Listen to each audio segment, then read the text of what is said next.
Have you ever met someone that you think is interesting and wish you could sit down and have a longer conversation with? Well, we believe what starts here at LSU changes the world and builds the future, and we invite you to listen in on this stage of its construction. Join us on Campus Connections with Colin Raby as we find and learn from student leaders, builders, thinkers, and change makers, live weekly on 91.1 KLSU Baton Rouge.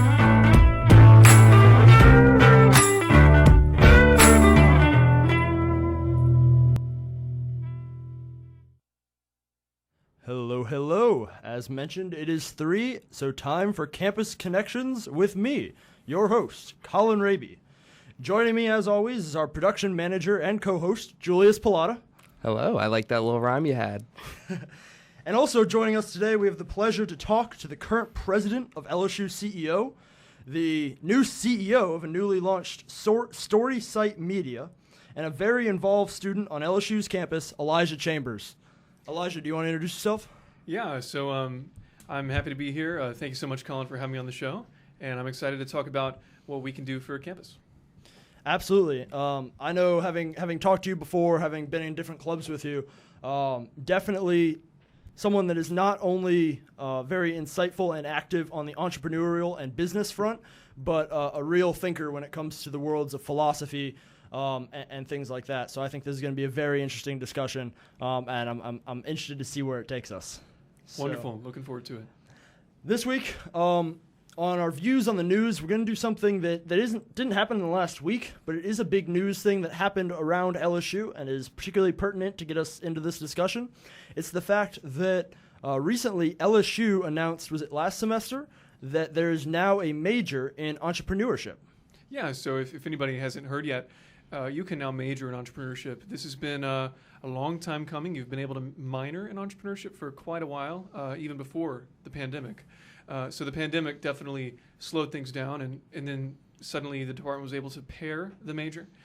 So you could pair your entrepreneurship major with any other major. Typically, students would pair it with marketing or economics or some other really wonderful business degrees. But now, last fall, the first semester, that freshmen are able to just major alone in entrepreneurship like any other major, and we have close to 120 freshmen that majored in that major. So we can obviously see that Gen Z is becoming more entrepreneurial than some of our previous generations. And, I think that's a really good thing because there's nobody that entrepreneurship harms. It's, something that you basically do to, empower your own mission, and everybody has different beliefs, everybody has different worldviews.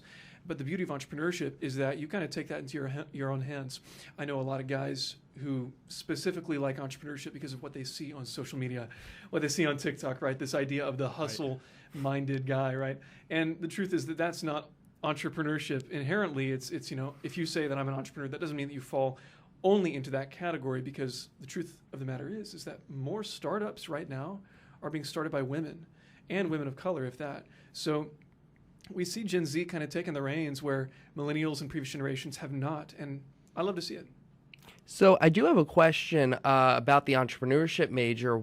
Why would somebody take an entrepreneurship minor versus a general business minor or something of that? What is the difference of entrepreneurship and business? Yeah, that's a wonderful question. We see a lot of people come to the College of Business and major in general business, minor in general business. It's a great major. I at one point considered it, but the thing is with entrepreneurship, you're getting a catered experience. You're getting classes that are specific to the kind of things you want to do.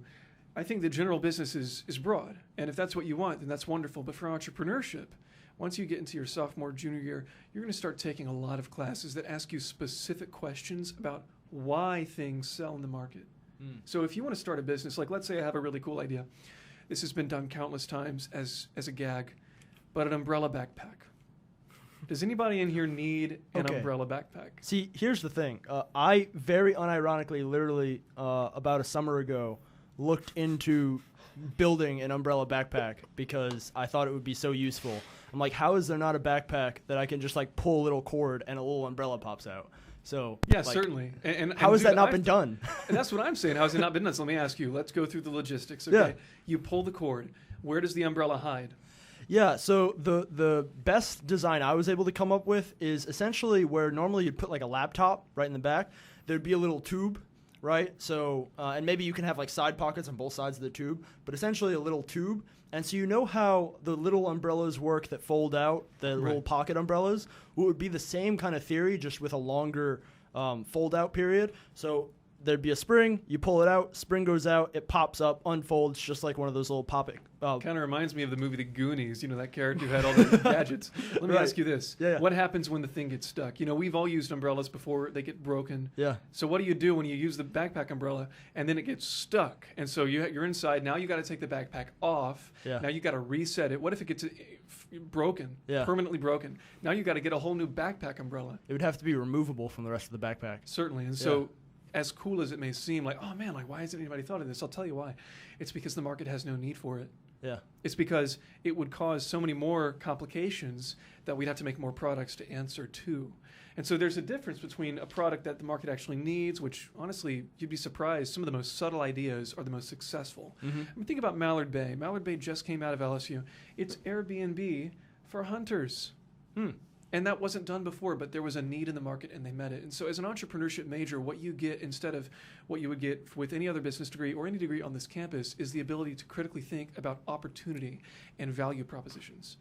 I'd encourage anybody, if you know, maybe you're already on a path that you love, and if you need a minor, tack on an entrepreneurship minor. If you're young, if you're a freshman or a sophomore, you're interested in business and you're not sure about your future still, maybe entrepreneurship is the right thing for you, because I can tell you, I've got many interests and people in my club have no idea what my interests are, but they know that what binds us together is entrepreneurship. Definitely. And that was a really interesting distinction. You know, when we think of groundbreaking businesses, we always think of those businesses that, you know, etched out a whole new industry, right? You got SpaceX that landed a rocket, which people were like, you know, you can't do that beforehand. Or we think of the ones that really just like were they created a whole industry into themselves. But the majority of businesses, the majority of small businesses aren't that at all. They are someone that noticed a kind of incremental increase and an incremental improvement to the way that it was done, and that incremental improvement gave them an edge over the competition that then allowed them to scale their business more so than defining a whole new category. Certainly. And this is one of the main reasons that I was so thrilled that you invited me on the show. You know, to be an entrepreneur is not to be Jeff Bezos, Steve Jobs, to be all these crazy, you know, make all these insanely lucrative ideas. If you're living in a town that does not have a grocery store and you start a grocery store, you are being innovative, you are being entrepreneurial. You may not be as innovative as Zuckerberg was, certainly, but the problem with that is that we can't measure, we can't, you know, codify how innovative somebody is versus somebody else. The truth is, if you're making a positive impact in your community, or if you exploit a good opportunity and you do a good exchange of values, that's just innovative and inherently entrepreneurial. Yeah. Yeah, definitely. Well, and you also have, you know, the difference between incremental improvement and then, you know, industry creation. But also, you know, the example of the umbrella backpack, right? There are some things that there have been already so many incremental improvements made that any further improvement would take so much effort, time, capital to develop that the market doesn't, you know, if there was an umbrella backpack, it might take you so much to develop it and produce it that you might have to charge $300 for the umbrella backpack. Well, no one's going to buy a $300 backpack when they could buy a pocket umbrella and a $20 backpack from Walmart. So there's definitely kind of that innovation curve where, you know, you get small improvement, but at a certain point, any further small improvement takes exceptionally more effort. Yeah, certainly. I mean, you just have to ask the question, is there demand? Yeah. Is there demand for this? And you do get that to an extent with a general business degree. You do learn some of these tenets. You do take some entrepreneurship classes as electives. When you major in entrepreneurship, you get that experience catered for you. So for me particularly, I'm a videographer. Right? You just mentioned I just launched my business. Do you want to explain that a little bit? Yeah, my business is Storysight Media. That's SIGHT. So I love telling stories. I'm a storyteller at heart. I think we all are. The fact that we go to bed and we dream, and as abstract as it is, somehow there's a coherent story going on in our heads, even when we're unconscious. It just indicates that we're storytellers at heart, all of us. We all have that creative spark. And so when I wake up, I say to myself, you know, why not tell other people's stories as well? I just want to hand them the pen, and they can tell it through the video medium. That's my business. Just launched it on Instagram. It's at Storysight Media, one word. And I think my journey, particularly with the major, I'm able to talk to so many entrepreneurial professors and professors that have not just stayed within academia, that have gone out and done side hustles, so they know what they're talking about, and ask them about my business ideas as well. With most business professors, they may have a level of expertise on many different areas in the business school. But if you're somebody that's looking to either start a business or be an innovative worker, I think entrepreneurship may benefit you in that way. So I do have something that I say about entrepreneurship. I want to see what your opinion on it is. So making a product or a business, there's kind of two ways of going about it. You make a, I am forgetting it now. This is fun. A product that's either a necessity or a novelty. And how you really make money is both. Having something that, like a computer. At first, that was just a novelty. You didn't need it in your everyday life, and then it became a necessity.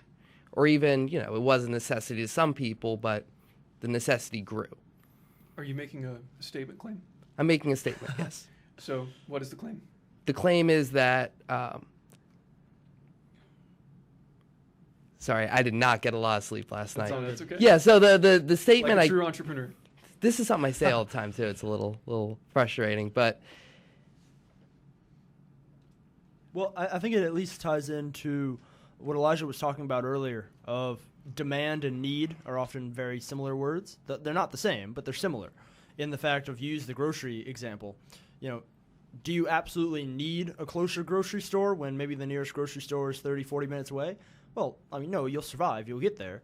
But there would certainly be a big demand for it, and you need to eat. Therefore, if you're making it easier for people to obtain their needs, then they're going to go through that. There's a really interesting book called Nudge, and it's all about creating nudges and sludges, where instead of mandating, okay, this is like a rule, you can kind of nudge people toward a certain behavior through different tactics, or you can nudge people against a certain behavior by certain tactics, right? The kind of really classic example of sludge is, we didn't outlaw cigarettes, but we did heavily tax them, right? So it's more expensive. And, nudging, one thing is make it easy, right? If people have two options in front of them and it would achieve the same goals, but one is easier or requires less thought or is more intuitive, most people are going to choose that one just because it's easier. And so that integrating the need and knowing what people's needs are, and then if you can deliver those needs in a more efficient manner, you're probably going to do really well. Right, I totally agree. But here's a problem I see, is that what is needed and what is just wanted is subjective. Mm-hmm. So I could say going to a movie and watching movies is just a want. And someone could walk up to me and say, "Are you kidding me? That is an absolute need. If we don't have any sort of entertainment or arts in our community, we'll be sucked dry and we'll just be soulless creatures." Well, sure, you could definitely argue that. I don't know if I agree or disagree on that per se, but here's what I will say. When you talk about novelty versus necessity, you're right about the computer. Sure, it was novel at first, but the world adapted around that. Same thing with the iPhone. And that's why BlackBerries and Nokias became obsolete. But what about the carnivals 100 years ago? What about like water parks today? It's absolutely not a need. Mm-hmm. It is novel. But in some ways, in the want version of the need, right, there is demand for it. People just want it. They obviously don't need it. And so that's why entrepreneurship is applicable to both the needs and the wants of a market. Yeah. And I think the claim that I was making is that if you're able to mix a want and a need, a novelty and a necessity, that's how you make a very successful product. Oh, certainly. Definitely. I mean, who doesn't want to use an iPhone in 2006, right? Yeah. Well, and that almost brings up the, you're always, if you make an incremental improvement, people are pretty apt to catch on to it and use it. If you are making an improvement that's industry building, right, you're really not going to have that many people that want to use it at first. If it's truly innovative and new, there's going to be a lot of people that look at it and go, "Oh, I don't know about that." You're only going to get the people at the very extreme that go, yeah, let's try that out. I think, AI is at that point right now. When you have Bing AI and ChatGPT, I was shocked. I thought like everyone knew about this, but the more I'm talking to just students, I would say 80% of students on this campus don't know what ChatGPT is. Wow. Which kind of shocked me, because that is obviously where the technology is moving, but there's a lot of people that just don't seem, they're kind of waiting and watching over the fence and saying, oh, well, eventually this will get there and then I'll use it. But then there's other people jumping in and saying, no, I want to learn how to use it now. I want to get in now. And you're always going to have your early adopters, and then eventually you'll get enough penetration in the market so that you then get your general adopters, and then you'll get your kind of end people, your holdouts on board. Whereas incremental improvement, you don't have to go through the whole process of early adopters, general adopters, because the industry and the technology is already sufficiently advanced to have a large portion of the market. You're really just working on those holdouts at that point. Part of it in my mind is probably ignorance, because I see a lot of YouTubers, like a lot of really big guys using ChatGPT. So I know that people know about it. They know, oh, AI. Everybody knows that word. You ask them what ChatGPT means, they don't know. But I do have a theory that AI is a bit different than, say, the iPhone. With the iPhone, it was a radical innovation as opposed to an incremental one. It decimated the mobile phone industry. All other phones were regarded obsolete.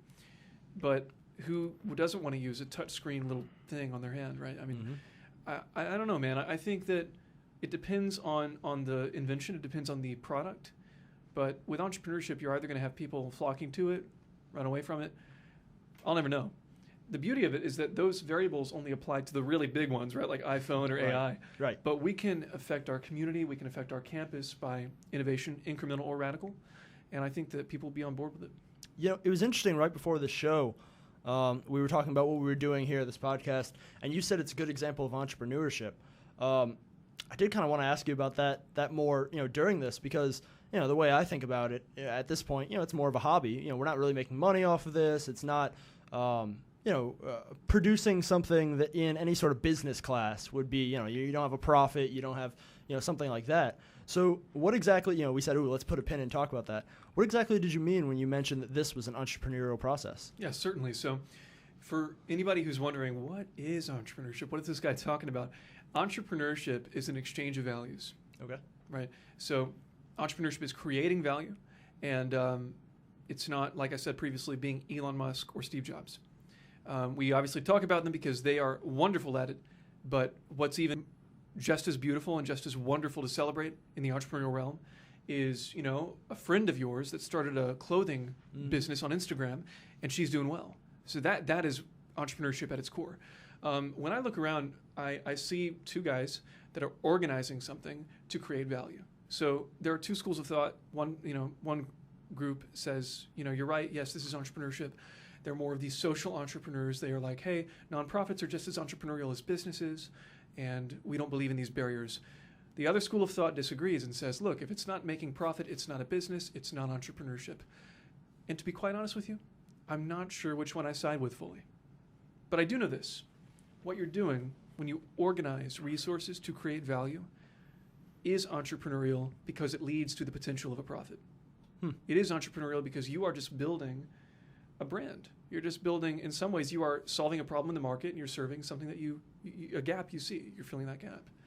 I think that's wonderful, and I think that's what's going to build campuses, communities, and this country up to a better place. Yeah, well, and it's interesting. People think of entrepreneurial and immediately think of the private sector, right? That entrepreneurship is only a aspect of the private sector. That this kind of private-public thing. But under the auspices of the first definition you gave, where it was just organizing people around a shared goal to create value, you look at political campaigns, you look at nonprofits, you look at these things that people don't really think of as business, right? They don't think of it as private entity, but under that definition would absolutely be entrepreneurship. And at that point, it kind of also begs the question of kind of some of the differences between leadership and entrepreneurship, because it seems like those lines are starting to blur together as well. Maybe so, but entrepreneurship as it is relatively broad. I don't want to say it's a subjective thing like, well, you just do entrepreneurship and what it means to you, but if you're creating value, if you're organizing things, in some ways you're an entrepreneur. And that's what another thing I think that is a component to that is the problem-solving component. A lot of people talk about, in engineering specifically. Earlier in past weeks, we had Andrew Larpenter on the show, and he mentioned the fact that he thinks the process of solving problems, and a lot of problems over the years that you're in college, is far more valuable than any of the facts or the scientific or the engineering theories that we learn about. And a lot of that entrepreneurship is you see a problem. Not only do you see a problem, but you take the initiative to fix the problem. And then once you've taken the initiative to fix the problem, you then try to scale the solution. So it's kind of the 3 steps there of like, you have to notice there's a problem first, right? You can't just be walking around, and that's something that you mentioned of looking for like why we do what we do, right? Why are you getting coffee from the Panera in PFT and not the CC's in the library? Well, maybe you're an engineering major and all of your classes are in PFT, so it's a locational thing, right? It's a time thing. Or maybe, vice versa. Why are you making the decisions that you are? And then if there's a problem, solving that problem and then being able to scale it so that you're then solving that problem for other people. And in that way, entrepreneurship becomes the process of solving as many problems for as many people as possible. Certainly, and even better for a specific group of people. I also want to clarify, I'm not anti-academia. I love academia, and I plan on getting a master's after I get done with this degree here, this entrepreneurship degree. I have a minor in English literature right now. I'm pursuing a minor, and academia is a wonderful thing. It can be just as entrepreneurial and innovative as your friend starting a clothing business. So yeah, that's what we do, and since we're kind of talking about entrepreneurship a lot, if that's something that you're interested in, if that's something that you see yourself pursuing, or something that you see inside of you, if you've got a fire inside of you that's like an entrepreneurial bone that can't be quenched unless you go out and you do something, and you do that exchange of values to create some positive impact in the world, you should come give our club a visit. I'm the president of the Collegiate Entrepreneurship Organization, or CEO, yes, which is really fun, right? Like, I'm the CEO of CEO, right? We tell people that. But it is a ton of fun, right? We get together in the Ideation Lab in the Business Building Rotunda. If you've never been, find the Business Education Complex, walk in the Rotunda, look straight up. This is what someone can do if they would like to join. Absolutely. Yes. You just literally look up and you'll see a floating room. Not actually floating, it's connected to the wall, but it floats above the 3rd floor, and it's got the LED stocks of the S&P 500 going around it. Walk up to the 3rd floor, come in. We'd love to meet you. We'd love to get to know what you want to do with your career, or even if you've already started a business. We always love meeting entrepreneurial students and seeing how we can serve. That was something else that I wanted to bring up, because were you one of the founders of CEO, the club? The pandemic killed it. And myself and a few other, I would say business students, they were not young enough to where they could major in entrepreneurship, but they definitely would have had they been my age. We tried to revive it, and a lot of people dropped just due to time constraints, just due to their schedule conflicts. A lot of them were seniors. So really it was myself and Connor Landry, who's now graduated. He was the president, and I was the chief marketing officer running the Instagram. So it was just 2 guys. We started this club back up. Our first meeting, we had about 20 people come, and it was wonderful. We thought there was true potential for this club to grow, and now we are looking at almost 2 years since we started the club. And so we've grown, and we're definitely grateful that there's such a vibrant entrepreneurship community. Yeah, I know. I think I went to one of the first meetings just to check out, and I thought it was interesting, and I had for a free hour. I went to go check it out, and I mean, there was probably, 5, 8 people there, and to see that having now grown, I saw some of y'all's Instagram posts of like 20, 25 people. I mean, that's some impressive growth in a year. Man, when we started out, we had that 20 people come to that first meeting. We were like, oh man, this is insane. Who knew? Next meeting, we dropped to about 5 to 8.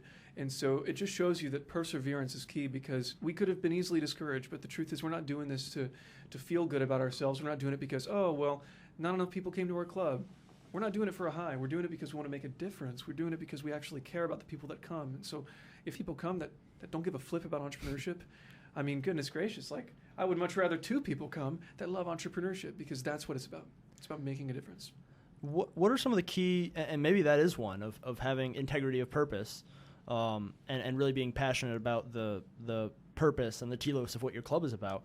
But what are some other strategies, leadership that you've used to grow the club, and that you are going to try to use to build the business that you just launched? Yeah, so collaboration. Collaboration is wonderful. It is a wonderful thing. And with the club, something that we do, and that's for both the club and Storysight, a a lot in our club, we have guest speakers come. There are tons of entrepreneurs in Baton Rouge alone, especially in Louisiana. So we definitely want to take advantage of that. And we have guys come and share their story from all different walks of life. After they share either their entrepreneurial journey or kind of speak on a specific topics such as, investing, maybe even crypto, financial literacy, and a motley of other talking points. We do a Q&A session. So if there's an entrepreneur that you're a big fan of, well, then you can literally talk to them face to face. And the best part is that I've known students that have garnered internship opportunities through the guest speakers that we've had. Mm-hmm. Myself, I've found clients through the guest speakers we've had. And it's a wonderful thing when you have people come together that, like I mentioned the hustler stereotype earlier, mm-hmm. that aren't trying to take advantage of each other. I can't say that for everybody, but seriously, we're literally here because we want to learn and grow. It's not a group full of hustlers. We are a diverse group of entrepreneurs who want to make an impact in our own way. It's been incredibly beneficial, and CEO has kind of been a training wheels, if you will, for my Storysight business. Definitely. I mean, I think that's one of the things, and I think Julius and I have talked about this before, and I've talked about it in the context of the campaign that we did last year, whether it's the campaign or whether it's leading a student organization. There are so many parallels between that and building a business or building a nonprofit or like anything that you want to achieve that you need a team of people to achieve. The skills are very analogous and very similar to both of those endeavors. And so that's part of the reason why I brought that up, because you have been able to successfully scale LSU CEO, provide these opportunities and these resources to students, and now you're endeavoring on Storysight Media. And so I knew there had to be some parallels that you've learned that you're then going to apply, and that other people looking to start up their businesses, I don't know how many students a year, but I'm sure there's quite a few students at LSU that start a business and maybe don't have the same experience leading a club, or maybe don't have the same experience organizing people, that, if you said, hey, I learned this thing that I'm now able to use to scale this, I mean, that's invaluable knowledge that you attained through the experience of doing it. Certainly. And I'll tell you what, Colin, the number one thing that I've learned in my time of leading CEO in Rancho Christi and now Storysight is to invest in people. That is the number one thing. With CEO, when we started out last semester, started out with 2 officers a year ago, and now we started out with 8 officers, wow, including myself. And I made sure that all of them were getting what they needed out of the club. And same thing for our members. I encourage my officers to create an atmosphere of welcoming at the club, because we're not just a conditional based, just come, get what you need, leave. We actually care about investing in people like they're humans, like they're people. Mm-hmm. I tell my officers, if you're not meeting with our members outside of the club, if you're not grabbing coffee with them, getting to know them on a personal level, and potentially starting stuff with them, then you're not doing the role of this club.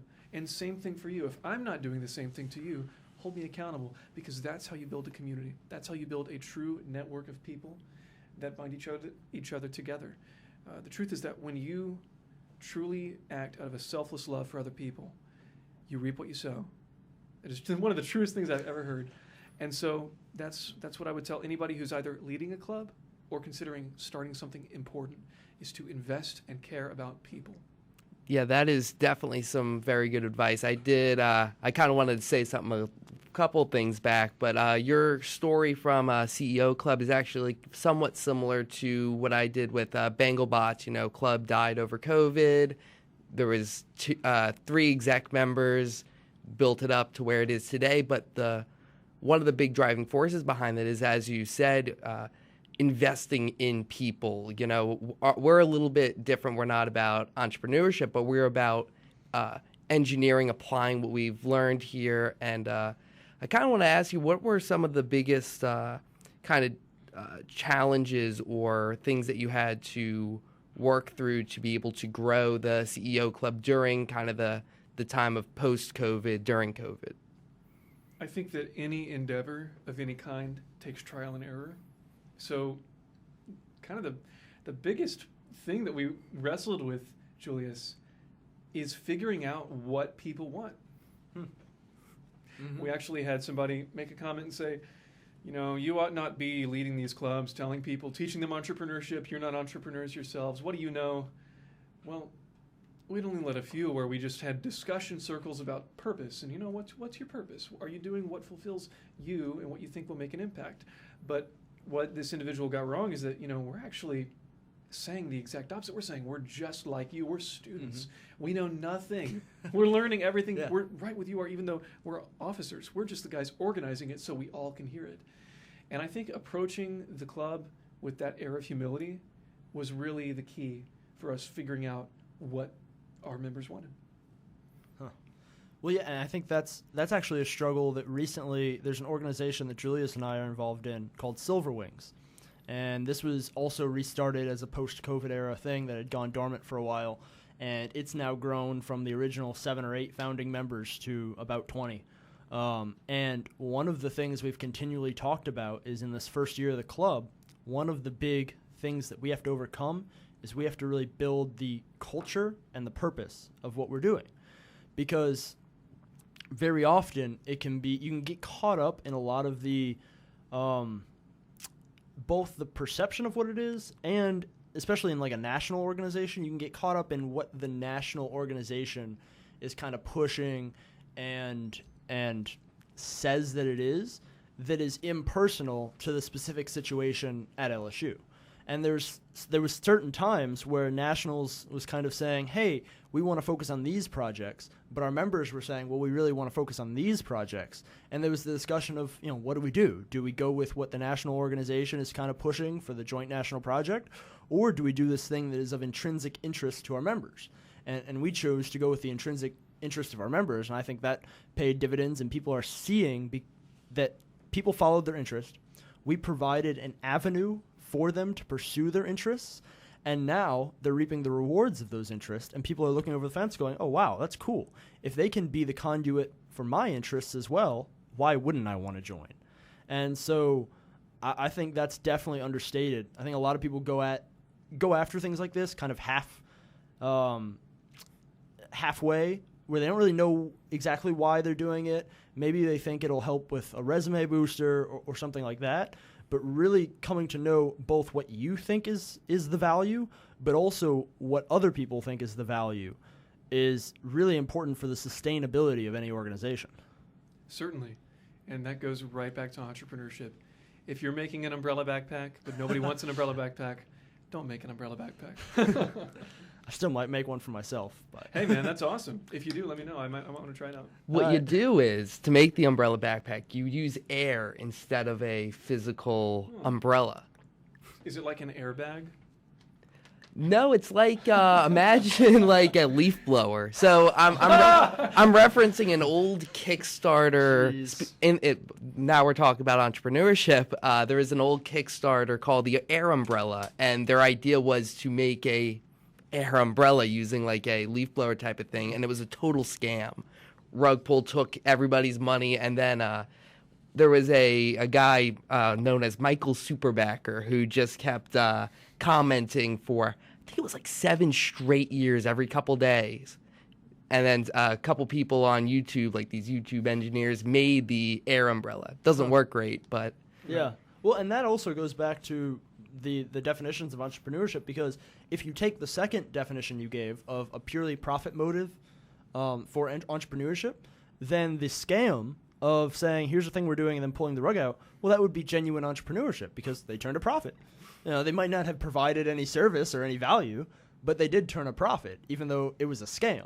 You want to go even crazier than that? All right. Shout out to Dr. Joe Cabral, one of the best professors on this campus. Everybody take Entrepreneurship 3012.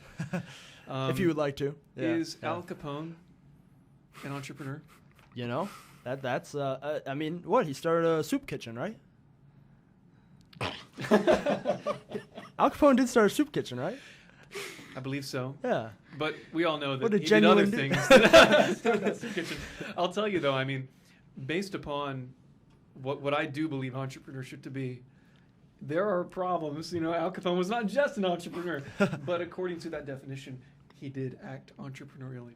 Yeah. Well, and also it goes back to the idea of reciprocity of value.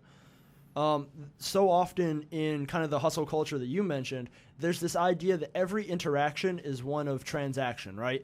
I need to get as much as I can. I need to find a way to take, there's only so much money out there. I need to find a way to take as much of it from other people into my coffers, rather than, okay, this is going to be a kind of transformational experience for us both. I'm going to solve a problem for you. You're going to help, with whatever the payment is or whatever here, where value is produced on both sides. And I think the best clubs, the best businesses, the best organizations are those that don't view it as, let's try to get as much as we can, but rather, let's try to solve as many problems. Let's try to bring as much value into other people's lives as possible, and that through that value, there'll be the accruement of some gain in some sort. But if your focus is on the value and on the problem solving, not necessarily what you're going to get out of it or the profit or the acclaim or any of that, generally those are the businesses that I've seen not only succeed the most, but succeed sustainably, right? Because you can have a scam that blows up. You look at FTX, right? Yeah, they were successful for a while before it all came crashing down. It wasn't sustainable. And if you want something that's sustainable and successful, people will catch on. People aren't dumb. Society's not dumb. You can only run a scam for so long. People are going to catch on. Fully agree. Yeah. Totally. You can fool some of the people all the time or all the people some of the time. But you can't fool all the people all the time. That's really good. It's an old quote from an old gangster movie from the 30s. Speaking of gangster, that's funny. How is it that so many of our conversations include the mafia? What? Who's in the mafia? What? That's funny. LSU statesman? What? Anywho. Yeah, for those LSU student government individuals that might be listening, I'll just drop the word Glock and let you go crazy. But for everyone else, there's a conspiracy theory within LSU student government that there's an organization called Glockenturm, or Glock for short. Glockenturm is the German word for clock tower, and that Glock is the secret organization that pulls the strings behind the scenes and runs student government elections and everything at the university. Oh, I believe it. You have me convinced. They meet in the clock tower at the bell tower at midnight. Yeah, but that's the thing, is Glock is just the shadow puppet. It's the sock puppet, to use terminology from our last show for, I think, some other organizations. So Interesting. Yeah. Are they entrepreneurs? As long as they're providing value to the society, I would say so. But Well, I would encourage any listener to pursue their entrepreneurial journey and purpose if you decide to be a part of Glock or not. Well, and one of the interesting things that is actually a connection between both clubs, and I don't know if you've thought about this, but the two clubs that you're kind of heavily involved in that we've highlighted, one is Ratio Christi, which is a very kind of philosophy-centric, and you mentioned that this semester you're talking about philosophical narratives, right, and worldviews. And it's interesting that the company you started, Storysight, is all about telling a narrative, telling a story, highlighting a story, bringing a story that's happened and putting it in the best light and sharing it and telling it to the maximal possible extent. And what you're doing in Ratio Christi is looking at philosophies that undergird the narrative that one tells themselves. And so I guess, do you think kind of the investigation of one has led to that idea? Or generally, I mean, what do you think of that idea? People kind of, especially in 21st century America, have this mechanical worldview, right? And it's easy to fall into the trap of the first assumption of economics and think that people are rational actors. But, realistically, most of the decisions that we make, most of the steps that we take to improve our lives are all based around the internal narrative nested in whatever our philosophy is. So do you think any of that has integrated into your business in Storysight, or just in general, what are some of the stories you think are most conducive for people to tell themselves and live by? I think that we live in a bygone era where most people are not regularly interacting with beautiful stories. I think that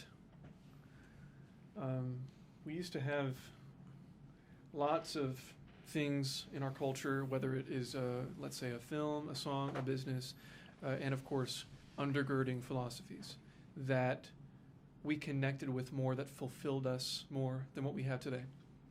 Which is why at record numbers, more Gen Z students are becoming nihilists.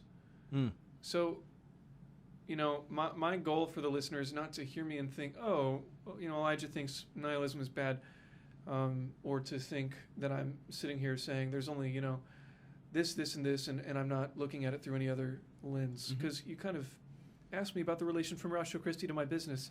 It's really interesting because that connection is there. What we do at Ratio Christi, we are an organization, our tagline is thoughtful Christianity, and we care about actually asking the question, why do I believe what I believe? So many Christian organizations, so many Christian ministries on campus and throughout the country don't do that. They'll get together, they'll read one little verse from the Bible. They don't really muse on it very much. They take a look at it at face value, and then they eisegete. They ask, what can I get out of it, instead of, what is it really saying?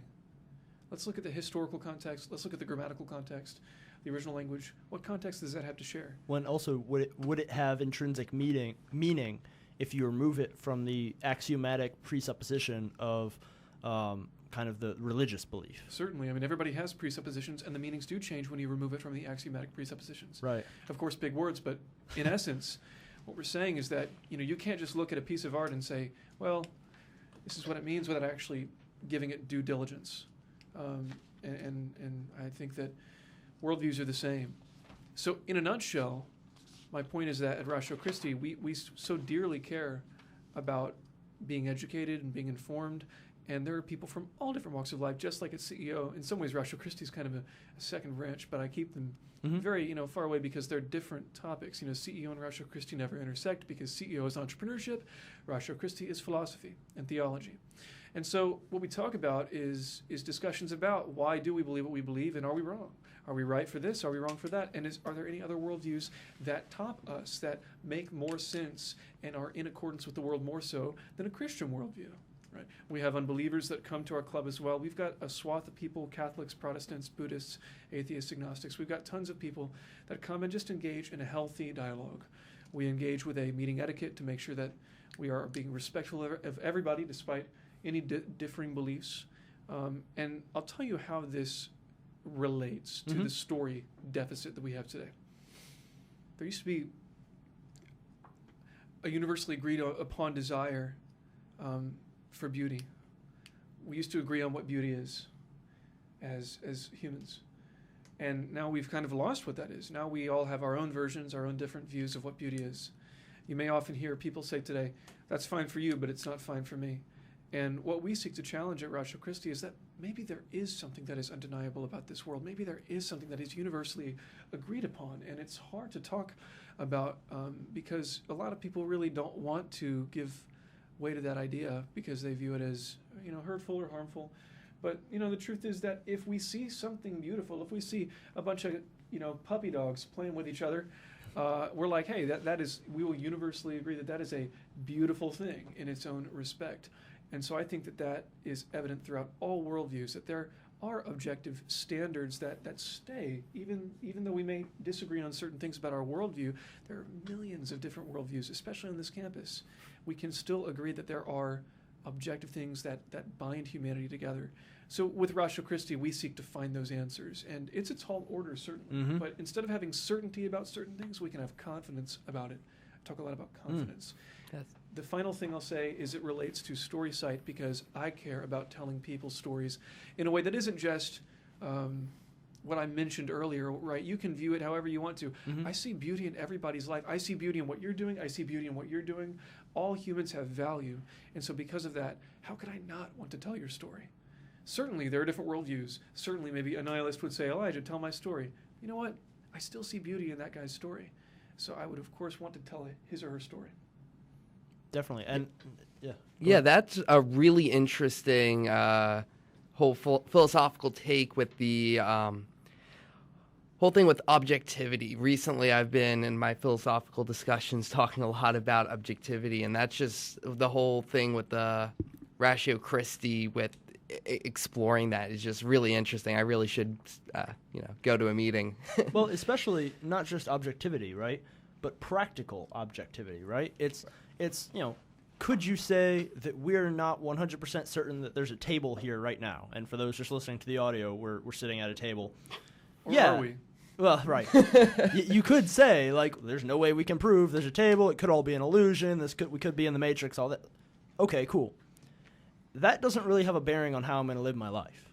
Because if I live my life as if there's not a table here, that will probably lead to less success, contentment, and all of that, as if I just accept the fact that we're at a table. The fact that we're talking to each other right now and things like that. And so not just the objectivity assumption that there are objective truths, but also not only there are objective truths, but what is the most practical and beneficial way that we can act, assuming those objective truths? So, yeah, and I think there's very little that is objective, like that table in front of you. I think it's a chair. All right, to me, it's out. a chair. I think that can do me a lot of value treating it as a chair. But Julius has a point here.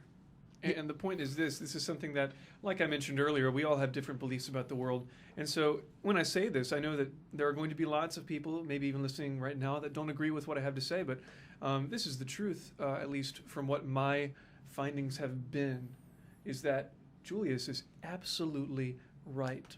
Without any sort of objective standard to reference to outside of our own observation, something that we know is ingrained in the fabric of the universe, right?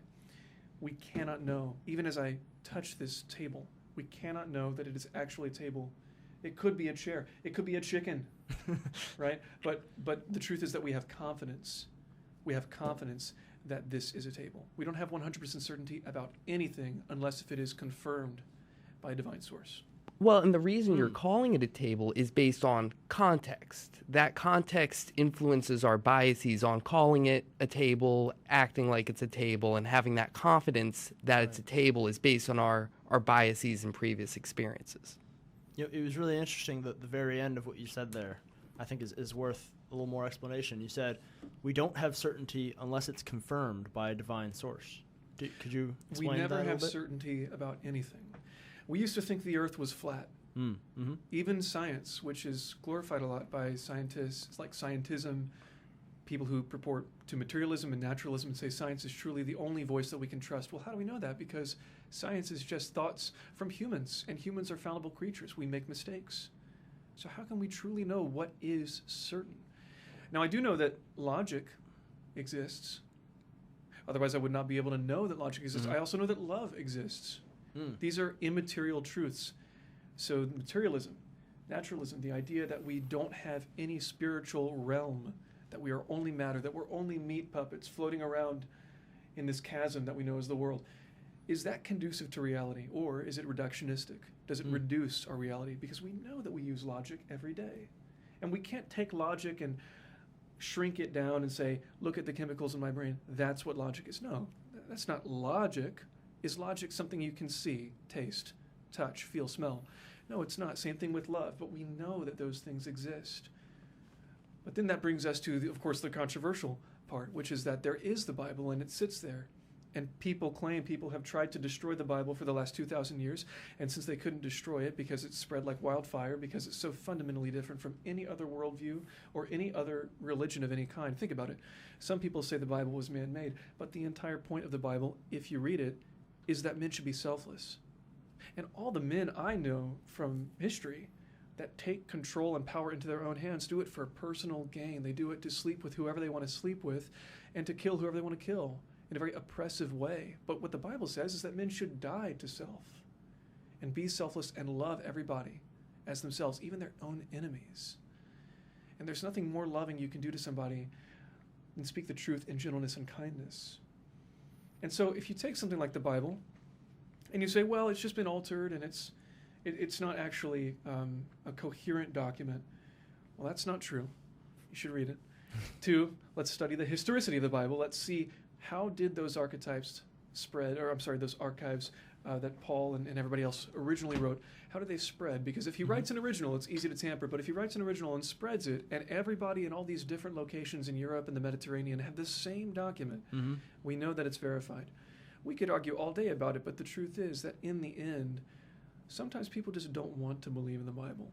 And my point is that if we don't have revelation from a divine creator, God, we can't know if anything is true, just like if this table is not a chicken. Now, I have confidence. I am pretty sure that it is.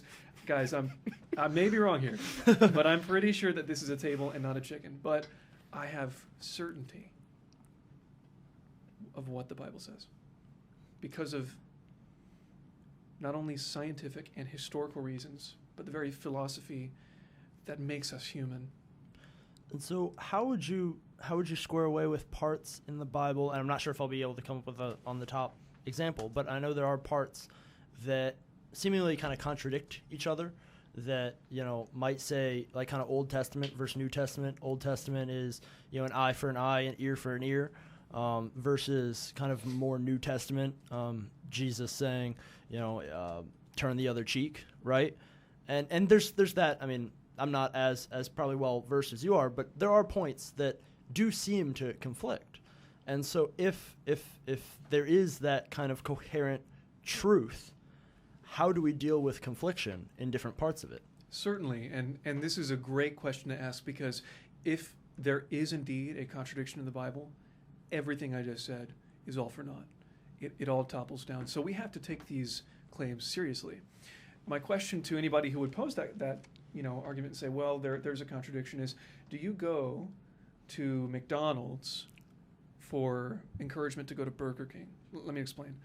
If you have two competing ideas, you do not go to idea A to convince you that idea B is correct, because idea A, whoever purports that, is going to say, no, idea A is obviously correct.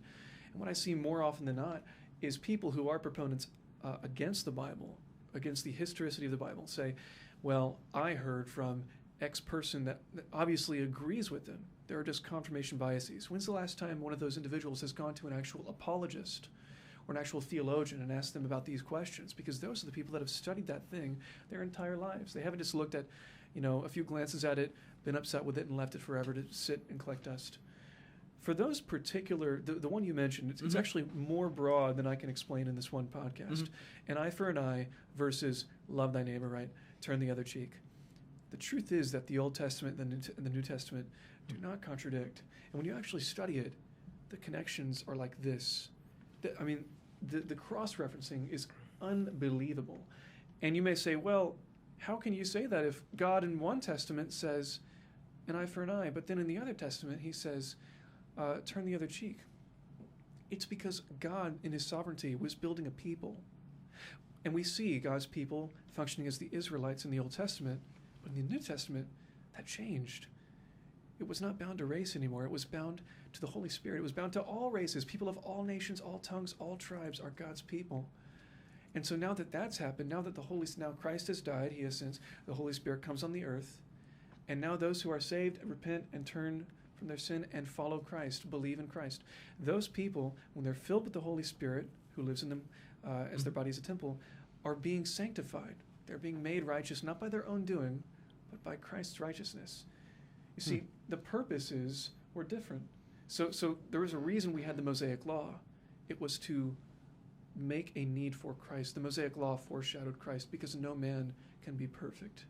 And thankfully so that Christ came, because if no man can be perfect, then I definitely don't want me to be the standard, because I'm not going to be the standard. You, Julius, nobody can. So I did kind of want to go back to what you were saying. I know we are running a little low on time, but there are some contradictions. I know what you're saying with Old and New Testament. They do go in together, but like... And before you give a couple contradictions here, may I just to kind of summarize what you said? That's interesting that I haven't considered, that you're saying that the truth hasn't changed, that God hasn't changed God's mind, but rather gave a different message that was important for the time of the time and the situation that it was given. Is that a kind of high-level summary? Well, certainly, because the Helper hadn't come yet. Gotcha. The Holy Spirit. The truth is that, and I guess we could, if you want to bring up contradictions, I don't mind talking to it. Sorry Yeah. to interrupt. I didn't know. Yeah, so that we'd be talking about biblical contradictions. No, Right? it's all good. We went from talking about entrepreneurship Yes. all the way to this thing that I frankly do not talk about very often around my entrepreneurial friends. So you can kind of see two facets of my life here. But the truth is this, is that whatever contradiction you bring up, I can try to tell you my thoughts on it, but I'm not going to know every answer. And I only speak about this because I care about people. I only speak about this because I want to love people by sharing what I believe the truth to be. Yeah, so this is actually from a list that I have because one of the things that I like to do with the Bible is see where there is contradictions and what is the context and why. Because, for example, in the New and Old Testament, there are differences from how God handles things. So, like, for example, in Jeremiah 17:4, it states that God's anger is forever. Would you like me to read the verse for context? That'd be great. You shall loosen your hand from your heritage that I gave you, and I will make you serve your enemies in the land that you do not know, for in my anger a fire is kindled that shall burn forever. However, in Micah 17:8, it says, who is a God like you, who pardons sins and forgives transgressions of remnants for his inheritance? You do not stay angry forever, but delight to show mercy. Do you mean Micah 7:8? There's no Micah. Yes, 7:8. I said 17 because of So Jeremiah I'll verse. read Micah 7:8 again because I'm not getting that. Yeah.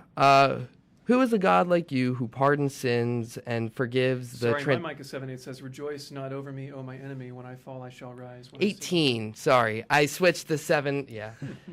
All good. My brain does that So with let me numbers. answer this real quick. Yeah. Because I know we have limited time. The truth is that it's so hard for us to accept is that God is both loving and wrathful. Mm-hmm. Now, a lot of people don't like talking about that. A lot of people want a watered-down gospel where they say, well, no, God is all love. But unfortunately, that's not biblical. And so what they try to do is throw the Old Testament out. But they don't realize that that is evident in the New Testament as well because they're the same book. This notion that Jesus Christ in the New Testament and the God of the Old Testament are two different people, it's not true. Because take a look at the things that Jesus said. Jesus said, go and sin no more. Jesus talked about judgment. Jesus talked about how you ought not sin and repent and follow Christ. Think about Revelation, which honestly is the most scary book in the entire Bible, the entire canon. Only the end of the world. So that's my point, is that you can reference God's anger, but all I would say is, study the Bible more. You'll understand more of God's character because, from our human perception, we tend not to understand. Well, and I know you said it's interesting that we went all the way from entrepreneurship to talking about this, but I do think it's a really interesting combination that you have, that you're involved with, because if you look at both, like the central nature of both is one of storytelling and is one of either modifying or working with the stories that people are working with already to achieve some sort of outcome, right? If you're, let's see, would be an example. If you're a McDonald's and a Burger King, you're going to want people's internal stories. And if you're Burger King, you're going to want people's internal stories to say that you're better for the price than McDonald's, right? If you're a politician, you're going to want people's internal stories to say that, like, what you're trying to do is correct. And the pursuit of philosophy, the pursuit of even religion, is shaping the individual philosophy and story that one operates on. And so both have this and then the company that you just launched is telling stories. It's telling the stories for people and about people. And there's that kind of central element of humanity of storytelling that is this thread that runs through both that I find really interesting. Really quick, we're going to do a station identification that we have to do on the hour. So you are listening to this on 91.1 KLSU, Baton Rouge. Anywho, now back to the conversation. There's that element of storytelling that is just, it's really interesting. And those that are the best at it, those that are the best at telling a story are you look at Elon Musk, right? Well, what he's been able to do with SpaceX and with Tesla operated on the story of, we need vehicles running on electric power for the environment, for the sustainability, and because we're going to run out of fossil fuels. For SpaceX, it's been, we need to be a multiplanetary species so that if something happens to Earth and all of this stuff, That's a story. That's not a fact. That's a story that he's told that have enabled his businesses to be successful. Every successful politician, it's because they told a good story. Every successful entrepreneur, most of them have told a better story, and normally that's in conjunction with solving a problem. And, well, to solve the problem, sometimes you need to think of the story in a different way. And so that's what, it might seem disconnected, kind of like you were talking about, and like why I started with entrepreneurship and ended with talking about discrepancies in the Bible. There is this central thread that I haven't been able to sort out completely of the storytelling ethos that's central to the actions of humanity that it seems like you're deeply ingratiated with. We are story creatures. We, because of the fall, yearn for a good end of the story. The Bible, a good friend of mine, Travis, wrote a dissertation on how the Bible is the perfect archetype for the Greek comedy. So if anybody doesn't know, the Greek comedy is just order, chaos, order. That is the structure. And so things were once in order. And because of our rebellion, now we're in chaos. That's where we are right now. But one day things will be returned back to order, right? And so we all yearn for order. We all yearn for a transcendental peace, a transcendental completion, fulfillment, satisfaction. And it comes in many forms. Often love, often the feeling of wanting to be, wanting to belong, wanting to be loved in that way. But the beauty of story is that there is an end.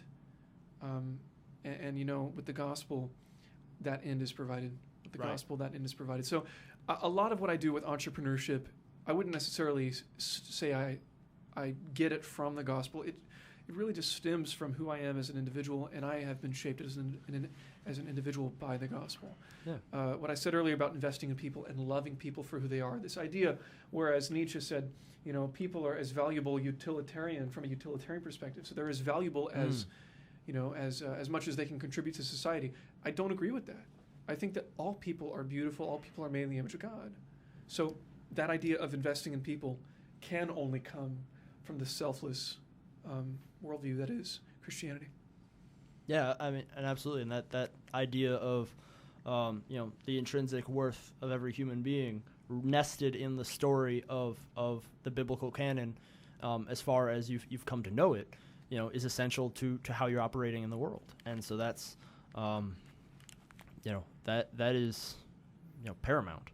And I think it's just such a wonderful observation. Any business that someone could start, there's an element of storytelling, but the fact that it's literal storytelling through the filter of video is just, it's really interesting. And everyone has a story, man. Yeah. Well, and there's certain threads. You said, I guess a good example. You said that this stuff, it wasn't necessarily from the Bible per se, but it was definitely influenced from some of those lessons. Well, in the same way that many of the words we use, how many words did Shakespeare invent that we just use in our current canon? Well, we wouldn't say that we use those words because of Shakespeare, but it did come from Shakespeare. And if you look at all of the modern texts and the historical texts that referenced things from the Bible, that reference things like that, they might not have consciously been from that, but if the kind of substructure, if parts of it originate from that substructure and reference it, then, that's got to be at least part of the equation to meaning, is reference back to the agreeable storyline. You're right, Colin. Many people reference the Bible, but have never truly read it. Yeah. Huh. Well, I think that was a phenomenal conversation.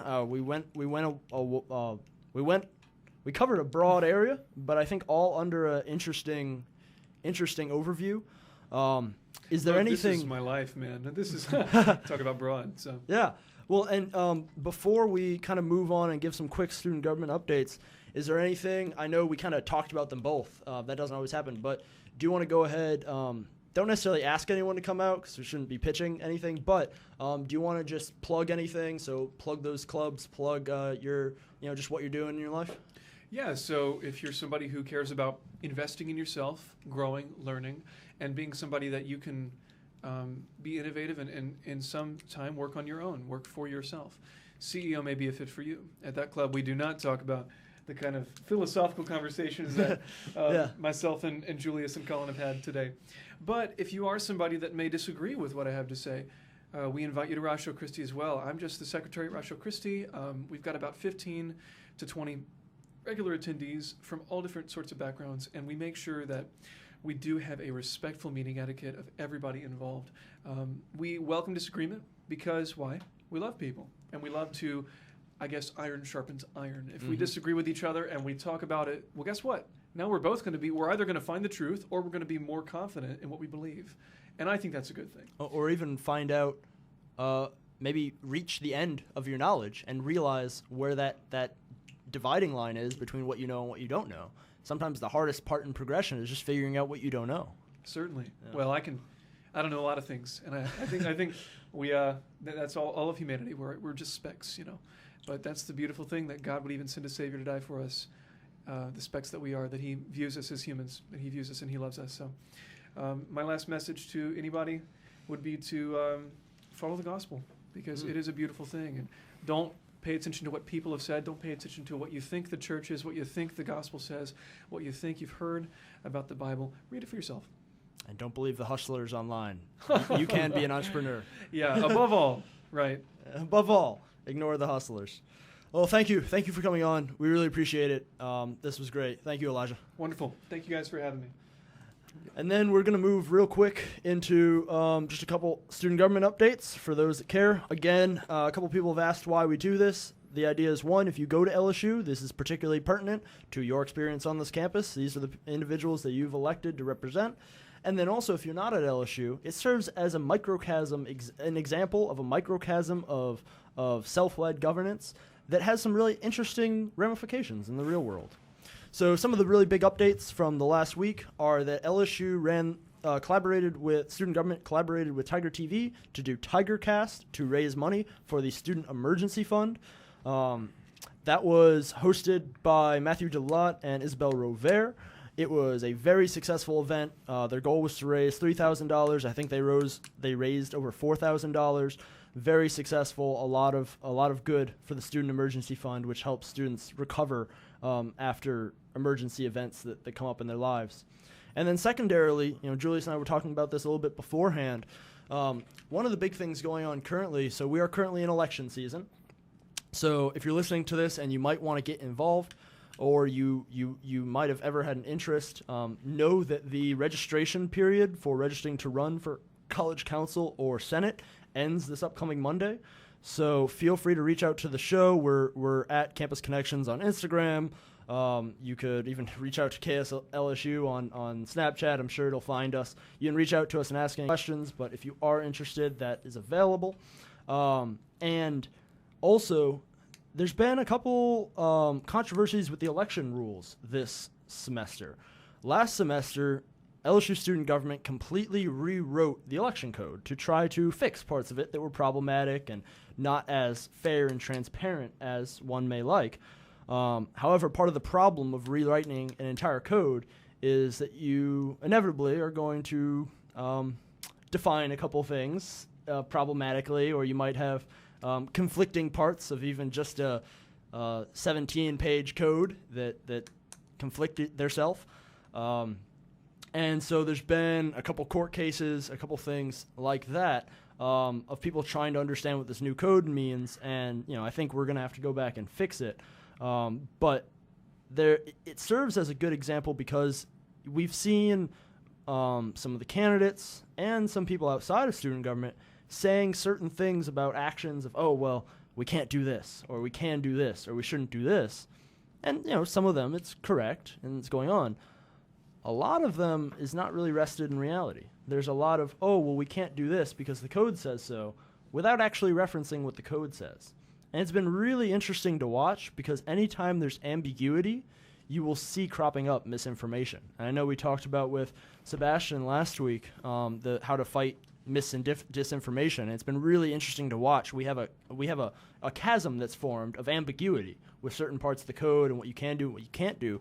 And what's been really interesting to watch with that is that ambiguity has led some to just saying things that are complete misinformation.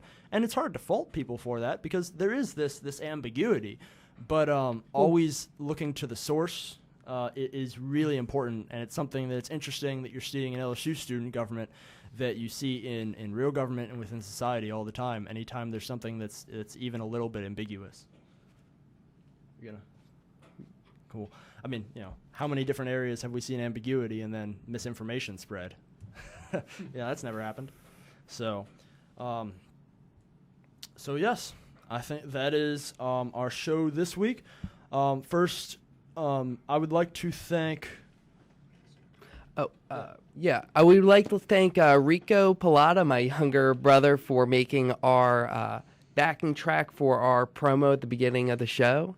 Yes, we'd also like to thank Jackson Blackman and Nick, the station manager, for making the show happen. We'd like to thank all of KLSU. This is now our 4th show. So far going so well, and it couldn't happen without these key players. David, who helps with production at KLSU, this wouldn't happen without all of them, so we'd like to thank them. And with that, thank you for tuning in. We appreciate it. For all the students, we got 1 week left until spring break. So I hope that between now and next time we talk, I hope everyone has a great week. I hope you learn something, and I hope you can take something from our conversation to improve your lives, because that's the goal, to learn from the leaders, thinkers, builders, and change makers from across our campus. Thank you for tuning in. Cheers.